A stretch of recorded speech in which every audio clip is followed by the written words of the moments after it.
Hey, you're watching video 3 in a 10-part series covering the inner workings of Sugar Bytes Aparillo. This video is specially dedicated to shift, which can be used in various interesting ways to give each of your 12 voices different pitches.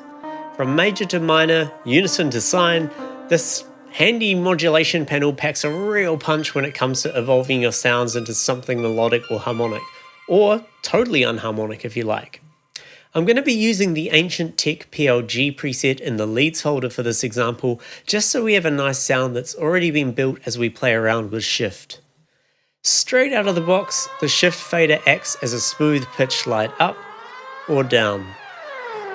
If you're looking to modulate the pitch with your voices without any scales or snapping, shift in its pure state is what you want. However, if we open up our modulation options under the shift fader, you'll notice a few interesting things. The centerpiece is a note editor looking unit, which allows you to specify a pitch for each one of your 16 voices. You can move each of these 16 notes freely, even to points between the semitones.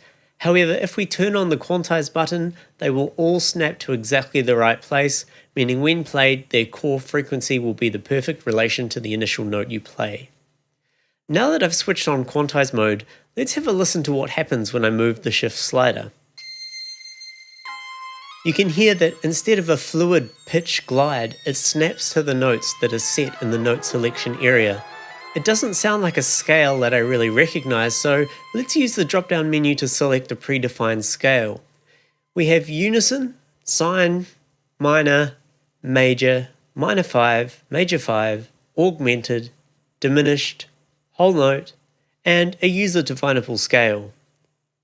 Note that if you create a scale yourself, you can copy it with the copy button and paste it in another patch or in the original patch if you keep modifying things and it gets out of hand. As with the other modulation options, the shift modulation area allows you to use a source to modulate each of the 16 voices. A basic example of this would be to choose a minor scale, make sure it's quantized, select a ramp up, select unipolar mode, and then bring up the dial. You'll now slowly hear each of the voices move up to their position relative to where the 16 notes are in the note area. Now we're hearing all 16 voices in the 16 pitches as defined in the minor scale. However, it's quite busy, so let's try making a chord instead. To do this, I'm going to use the voices drop-down menu and choose thirds.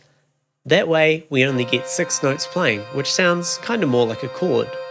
If we move the shift fader now, we get inversions of the chord, and if we switch it to bipolar mode, we get even more variety.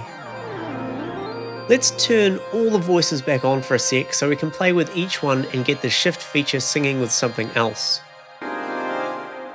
You'll notice that the voices of operator 1's FM is set to even, meaning each even note in the busy chord is getting modulated by LFO1's jittery ramp up mode. Let's increase the value so every second note in the chord has quite a lot of motion.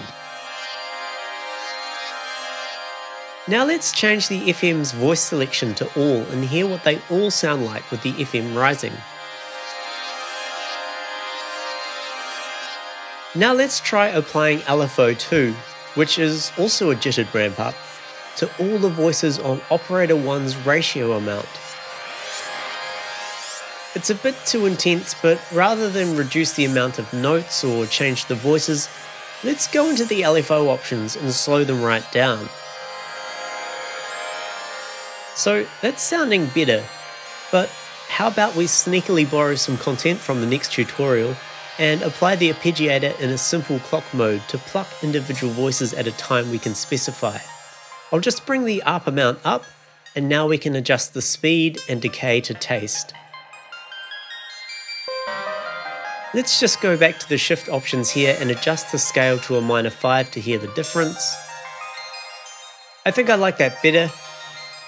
We might as well go all out here and apply the LFOs to most of the sound engine faders to get things really moving.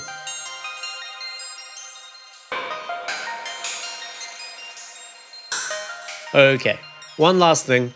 Let's change the mod source for the voice control on the shift to LFO2 and change the LFO2's sample and hold. So instead of a run up, we get more of a melody that changes over time. The LFOs have their own unique video, so I'll go over the sample and hold in more depth then, but for now, let's just enjoy the music. So as you can see, the shift tool may look small, but it packs a really big bite.